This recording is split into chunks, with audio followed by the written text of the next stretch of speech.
Welcome to City Lit. You're part of a community you won't find elsewhere. We want you to feel safe and comfortable so that we can continue to improve and enrich lives through learning. All our sites are fully accessible and we offer a range of support and specialist help. It's important that you understand what to do in the unlikely event of an emergency.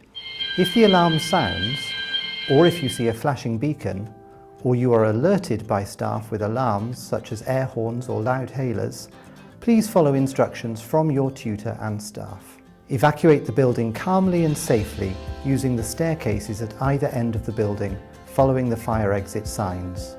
Do not use the lifts.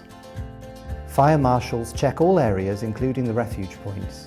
We have a disabled persons evacuation strategy in place and operate a system of standard plans for disabled and mobility impaired people.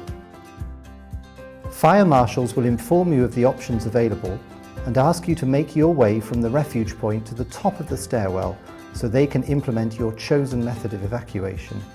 Unless assistance is required, once outside, make your way to the assembly point at the corner of Keeley Street. Stay with your tutor. You'll be told when it's safe to re-enter the building. Sometimes it's safer to stay within the building or classroom.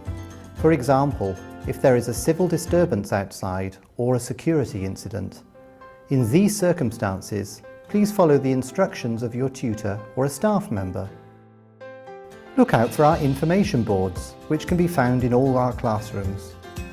They contain useful information on fire, first aid, lost property, and emergency numbers, as well as safeguarding. Just look out for the Let's Talk signs. If you have any questions or concerns, or need our help in any way, please talk to your tutor or visit the help desk in the Student Centre. For more information, visit the help pages on our website.